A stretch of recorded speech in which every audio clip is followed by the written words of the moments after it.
We're going to start up next with Chris Maisch, who's here, so you can come up and get ready.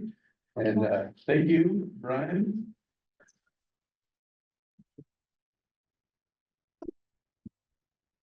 Are you ready? I'll get started just a bit here. I'll introduce myself. My name is Chris Maisch. I've lived here and worked in Alaska my whole career as a forester and wildland fire manager. And mostly I've lived in Fairbanks that whole time, but I worked statewide as well as nationally and internationally on both those topics. My education's from University of Michigan, Bachelor of Science in Forestry. Came here to Alaska even before graduation. I think my parents were worried because I came up here with my girlfriend. I only had 3 classes left, 1 semester, and I think they wondered if I was ever going to come back. But we did. We got married, and then we came back to Fairbanks, and so that's been home. Raised 2 kids there, and they're still both here in Alaska making a life. So I think our previous 2 speakers were great. We didn't coordinate, and there's going to be a bit of overlap, but I think that's good on this topic of carbon. And I feel like in baseball, how you have your initial batter lineup, and you got your first batters up that are going to get on base, and then you have your cleanup batter. And I kind of feel like that today. I feel like the cleanup batter. So I'm going to try and get us all 3 of us speakers to home base on this whole topic of carbon and carbon trading. And the title of the talk is Permafrost, Wildfire, and Carbon. And I think it's up there now. Yeah, great. And community adaptation and mitigation opportunities. And this is a really important topic because I think with the legislation that the state enacted last year, the regulations that they're formulating right now, it's the biggest change to public forest management in Alaska since statehood. I think the terms and the commitments on these kind of things, 100 years in the compliance, 40 years plus in voluntary. I almost equate it to what happened in Southeast in the 50s when the Forest Service signed 50-year contracts for long-term, timber supply. So it's really an important topic. I think we're all beginning to realize more how it can really affect what occurs here in the state for all of us, and in fact, internationally with the climate piece. So with that, I'm going to talk a little bit about the Alaska Venture Fund. I got pulled out of retirement. I retired in 2021 as a state forester here in Alaska. I had a 15-year run in that job, and it was probably the best 15 years of my life professionally. It was really engaging, sometimes frustrating, and overall a really good experience. And I got a call from Erin Dobishin, who's one of the principals. She's a managing partner in the Alaska Venture Fund, which is a nonprofit that's located in Anchorage, works on all kinds of environmental and other sustainability issues. And she coaxed me back into working a little bit. And so I call myself the senior advisor. And so we started talking in 2022 about a concept of wildfire management and policy. That led to a small contract for me to interview leaders in the field of wildland fire, forest management, community leaders and indigenous communities, and to try and put together an opportunity paper that looked at short, mid, and long range opportunities to work on this topic of adaptation and mitigation. That was through an internal paper that we published in 23, at least internally. And then Erin went out and looked for funding and was successful in getting that through the Betty Moore Foundation, Gordon and Betty Moore Foundation. And then that started the program. Jeff Anenga was hired as the wildfire resilience manager for AVF, and things are off and running. But the 4 items at the bottom of this slide are the key things that came out of those interviews, our first roundtable meeting with many of those same people and others. And we're going to focus on these things. And that's what my talk today will be about, is explaining a little bit more about each of them. And so you can see workforce, no surprise there. Everybody's struggling with that one, but I'm going to contextualize it for forestry and fire management.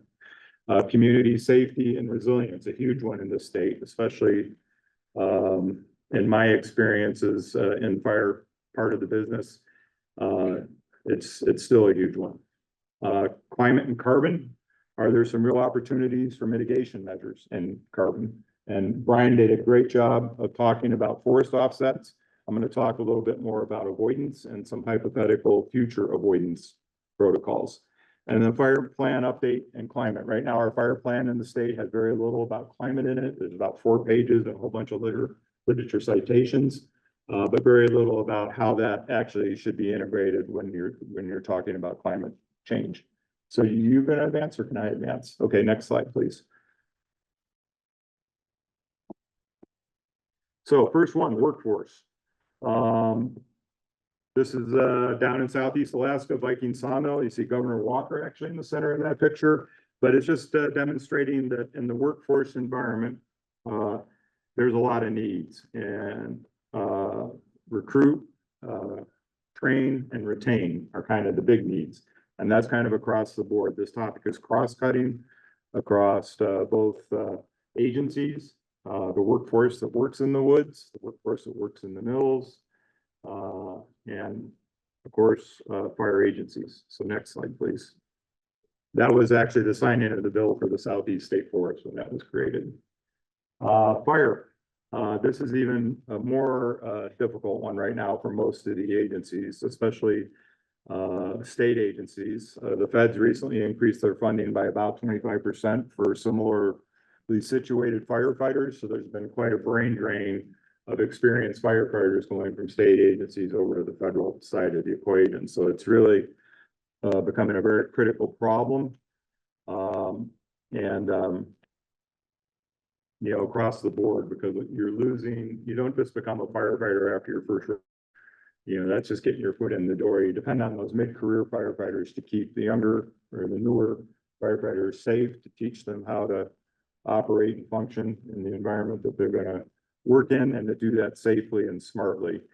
And so there's, I would call it a real crisis in the sector in terms of attracting and retraining enough firefighters. In Alaska, when I started, we could field 72 EFF type 2 crews out of mostly rural communities in Alaska. I think we're down to 10 or less now, and some new contract crews have been created, just helping fill that void, but that's a huge difference over basically about a 25 to 30 year period of time. So that's one of the focal points for us, is helping to start retraining that workforce out in the rural areas. And one of our focus areas is out in Bristol Bay, and working with Bristol Bay Native Association to start up some fire academies, some basic red card classes for residents out there in those communities. And we have 4 geographic areas that we're going to be working in across Alaska. That's just one of them. So rebuilding capacity, also in communities, because there's a whole prevention piece that goes with this. And we'll talk more about that too as we go along. Slide, please.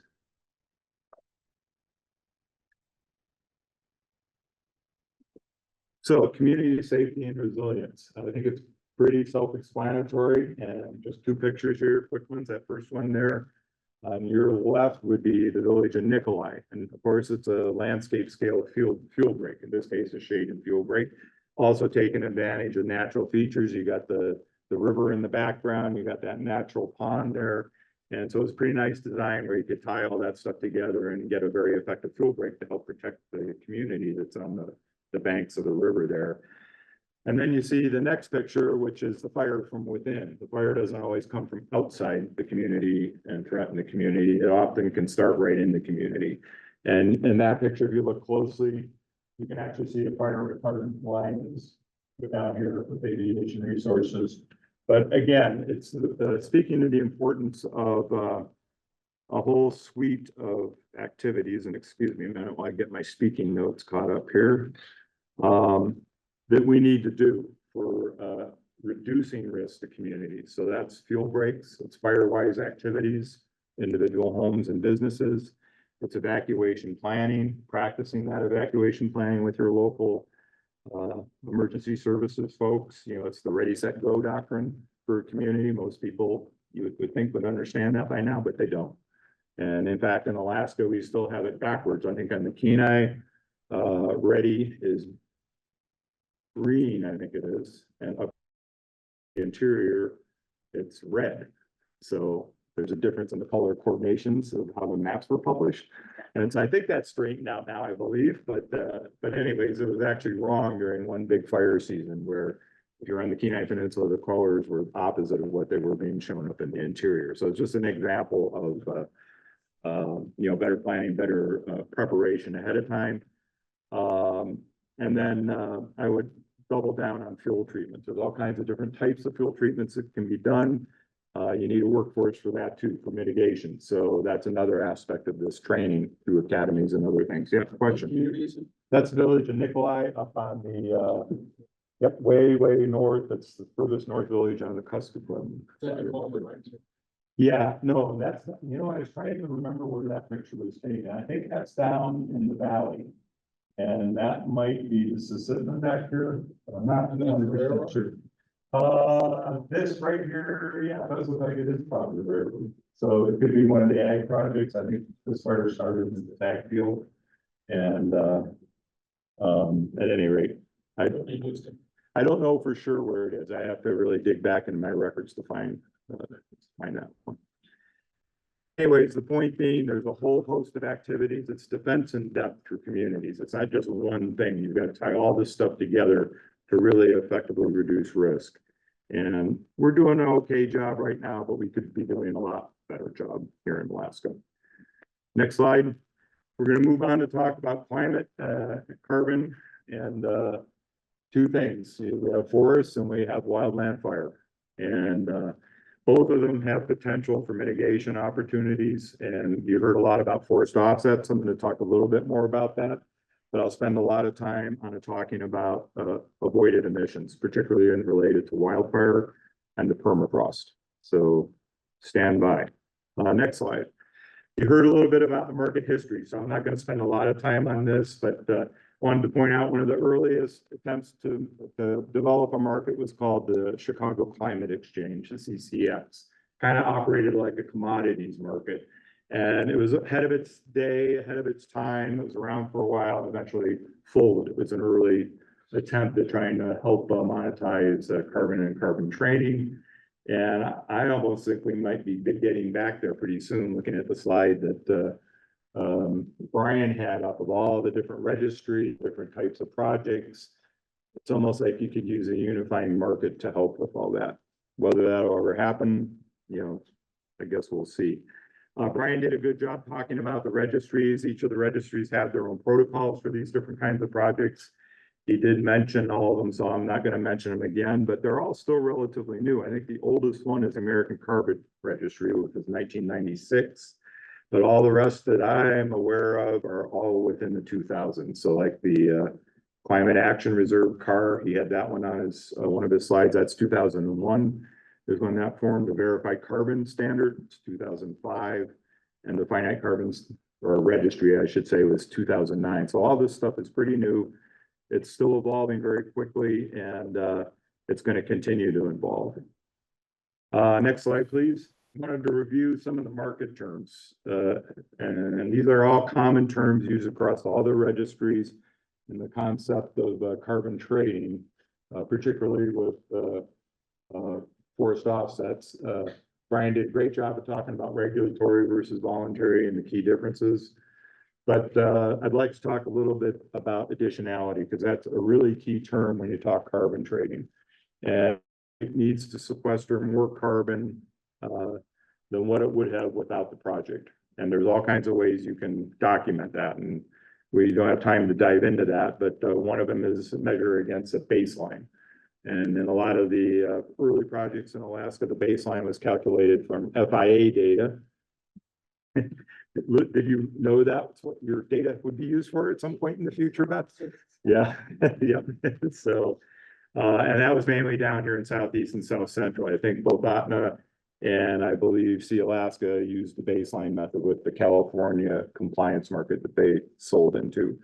Leakage is an important concept. So if you do a project and it just shifts, say, timber harvesting somewhere else, because you restricted, you went to long rotations or withdrew some of your allowable cut from this area, but then you started harvesting over here in an area that's not in a carbon project, that would be considered leakage. So it kind of is an important thing to keep in mind.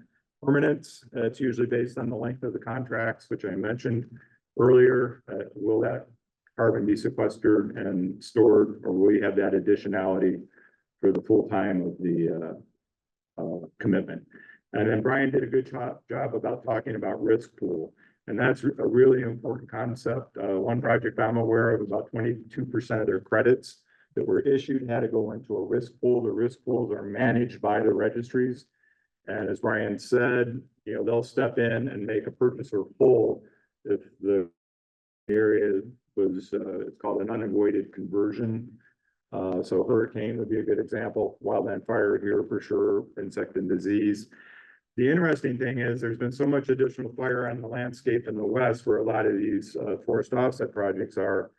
I did some recent reading that some of the risk pools are nearing capacity. They have no more room for unavoided conversions. So an interesting topic is the reinsurance industry. You have that in commercial insurance and other insurance products. You don't have that in the carbon insurance. So that'd be an interesting thing to see if someone steps up and does that. Or you're going to have to rethink how many credits need to go into these risk pools. Maybe it should be 30%, So anyways, stay tuned on that. And then the other key concept I wanted to mention, you'll hear the term business as usual. For a carbon project to really meet some of the additionality requirements, it can't be something that you would normally be doing. So if you're doing a streamside buffer for water quality and fish habitat protection, you would think that might be a great thing. You're storing carbon there, but you have to do that by law. So that would not, it's business as usual. You have to do it. So another concept to keep in mind. Next slide, please. So a little history about Alaska. We'll go through these pretty quick because Brian mentioned this, but our first project in Alaska was a Fognac forest carbon project in 2006, and 8,200 acres. It was improved forest management, and it was certified under the DCS standard. There's been a whole bunch of projects since then. It was kind of slow to ramp up. I'd say really in the last 5 to 6 years, things have really taken off. And in the next issue of the Western Forestry, Nathan and I have an article that's written that talks about projects in Alaska. And I think the title of the article ended up being the Carbon Rush in the Last Frontier. And it uses an analogy in the beginning of the article about the gold rush, the oil rush, and I would argue we're now at the carbon rush. And so anyways, check out that article. I think you'll find it, hopefully you'll find it entertaining.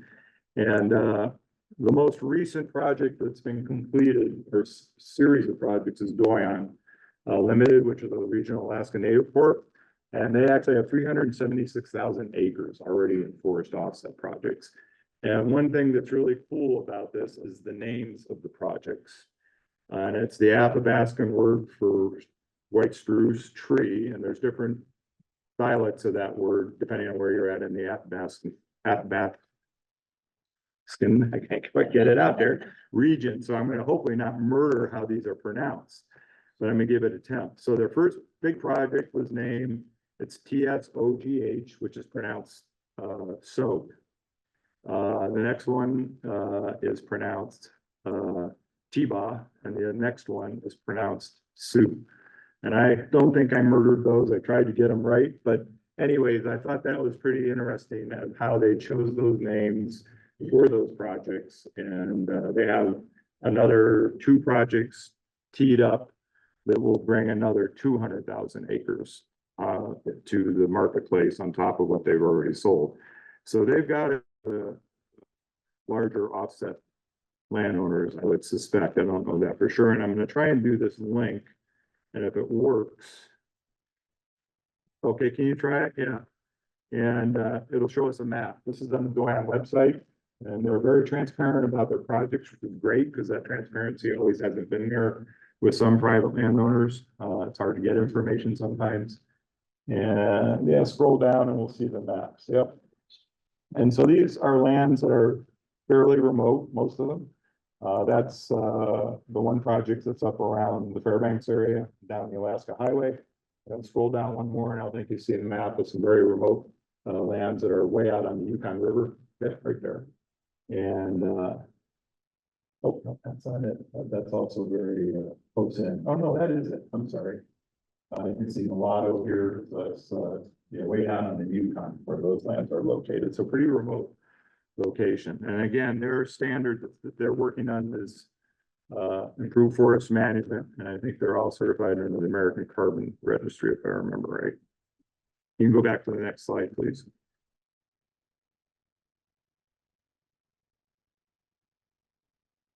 So that kind of covers real quickly. Brian covered the compliance. So I'm not going to spend a lot of time there. See, Alaska was the first bigger one, 165,000 acres. Otna, about 500,000 acres. You can see the registries there that they worked with. They're well, they were compliant. So it was California Air Resources Board Registry. And at one time, not too long ago, Alaska had the most acres or the most credits issued, I think it was, of any of the other projects that were on that registry. And I think the states of, I think it was Washington and Oregon were ranked number 2 and 3 respectively. That's changing now, as he is pointing out, because of the recent changes that they've made to try and focus projects more within the boundaries of California. So we can do the next slide. I'm running out of time if I don't get moving.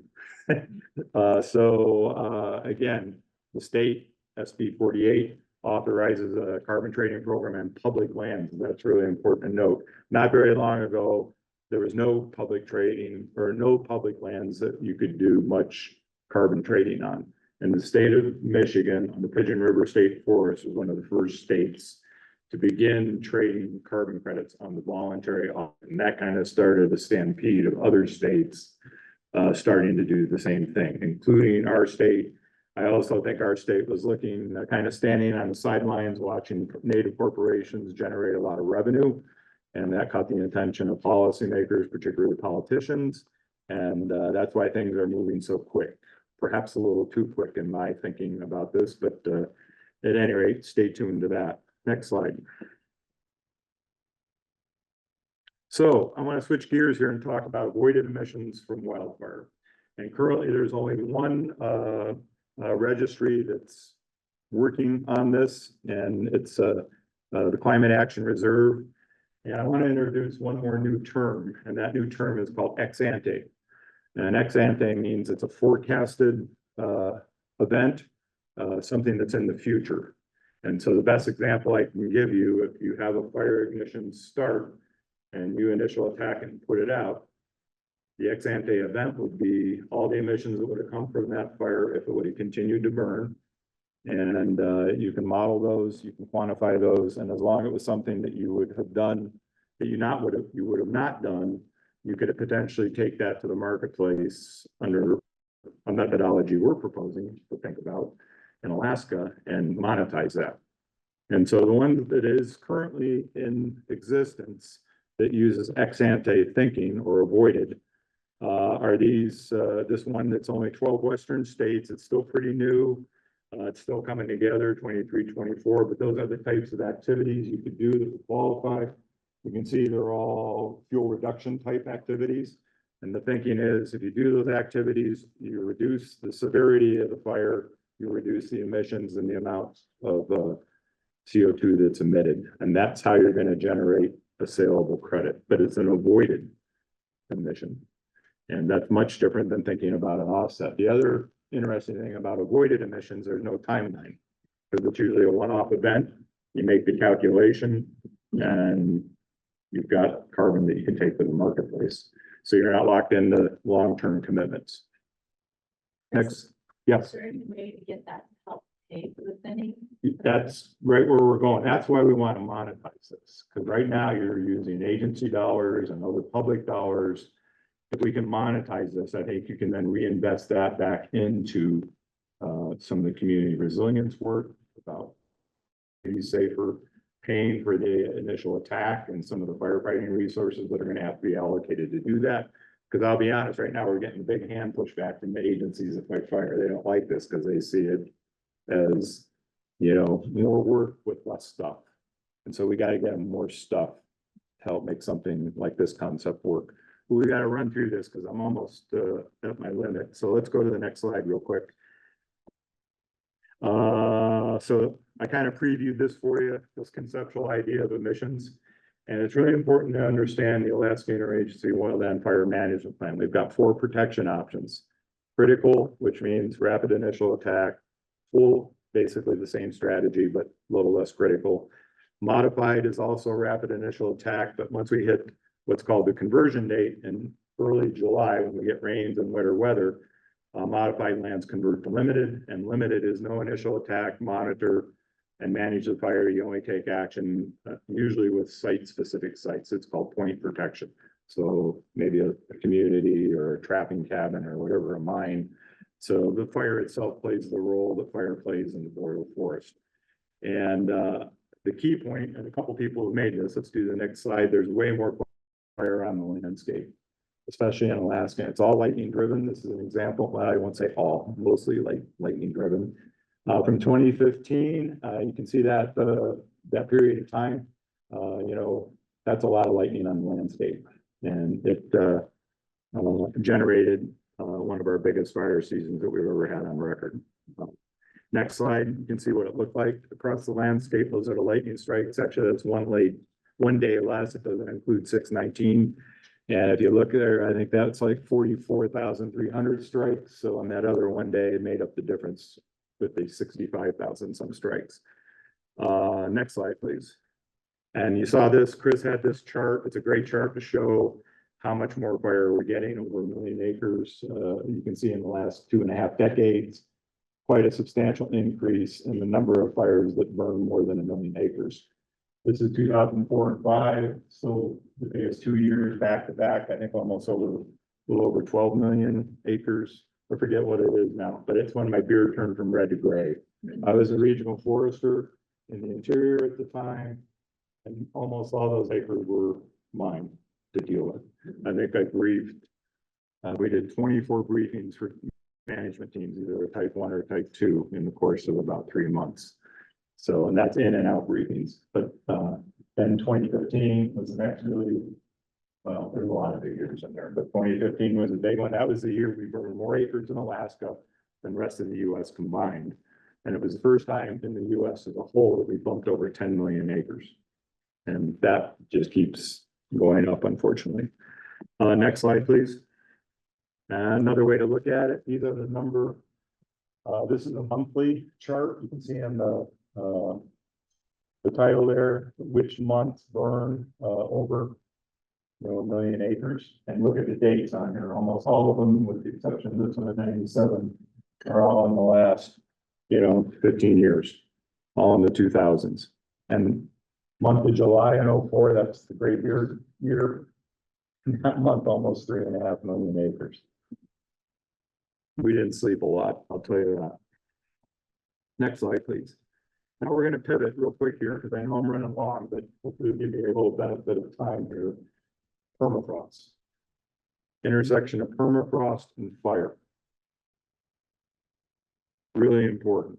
And I'll show you why here. And particularly if you talk about an older permafrost, it's called Yedema. Yedema's permafrost was mostly laid down in the Pleistocene, so about over 10,000 years ago.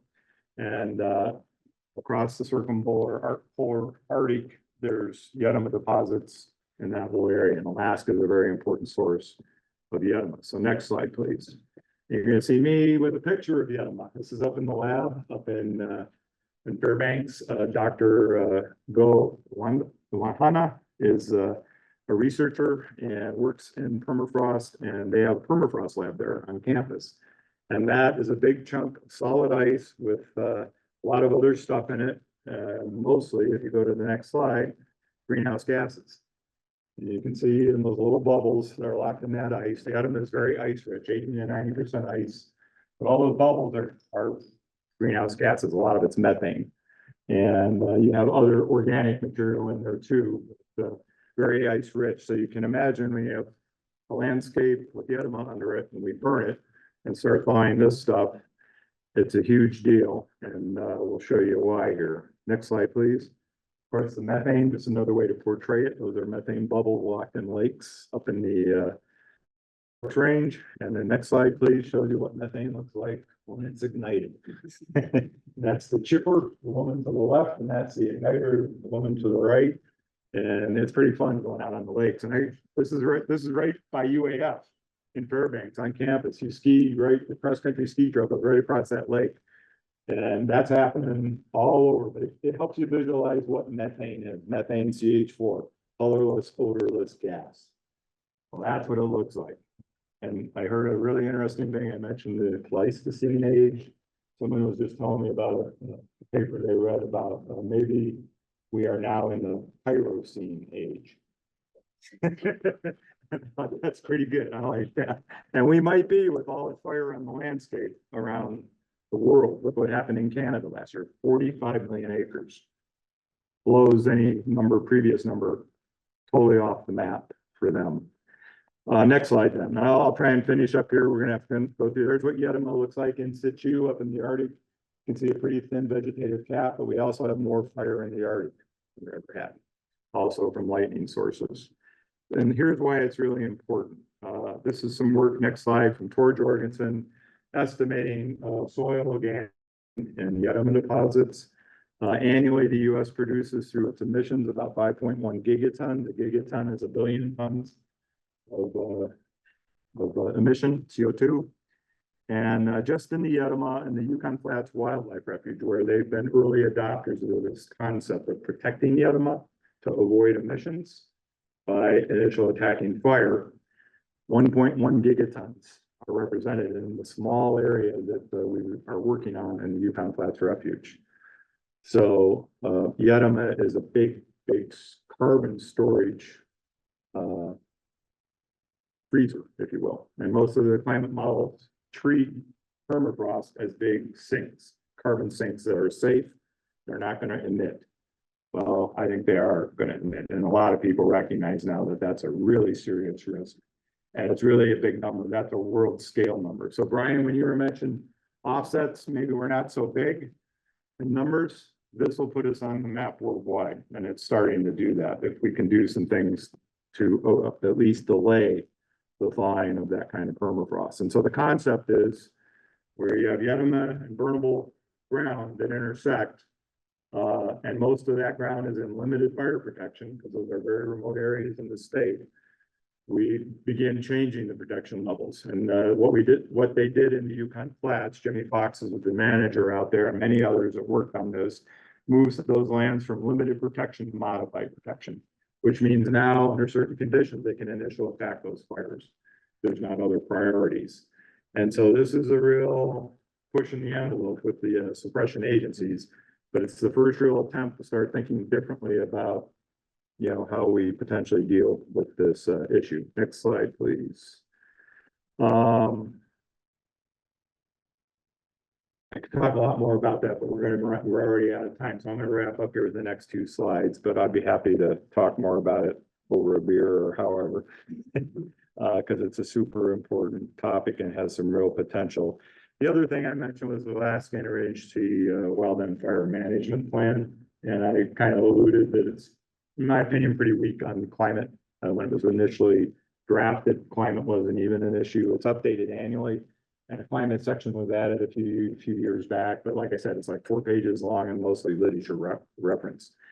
And what I would say is right now the plan is focused on values at risk, life and property being the primary 2. We're advocating that climate should be, I won't say an equal value at risk, but you could argue climate is just on a different time scale. It's life and property, and it's not just in Alaska where the fire is, it's internationally, because of what the emissions and the climate piece is all about.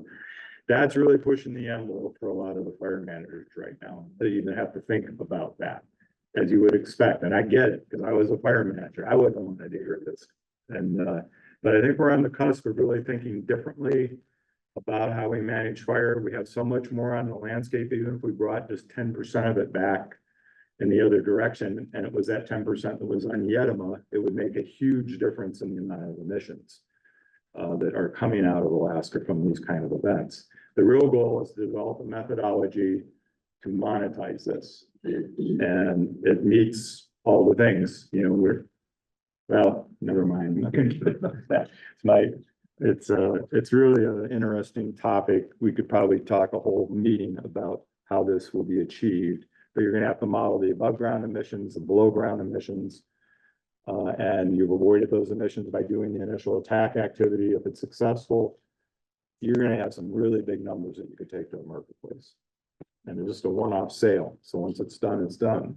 So anyway, stay tuned. I think there's one more slide on this. If you go to the next slide, and that will be it, I think. Chris, in the Yes. local area, we plan to just, with fire, mitigation, or could you do vegetation management? Well, it depends. I think it's gonna be site specific, the kinds of fuels, terrain, all that. I think at least for this carbon mitigation piece, it's gonna be initial attack. You could reduce risk around the communities, and that's an important piece of all this, but that's not anything you're gonna monetize. That's just making them safer places to live. And so the only true mitigation thing is this Yedema piece, and it's really, we know the boiler is gonna burn. It's designed to burn. So this is just buying time. This is not a permanent fix to this carbon topic, but it buys time for other more solid mitigation measures to take effect. And so, anyways, I appreciate you guys listening today. Sorry I went long. I can talk a lot on this topic. But, I appreciate your attention. Thank you. Thank you. And I don't see anything, any questions online. We can take out one more before we take a 10-minute break. Then get back on track. Next presenter.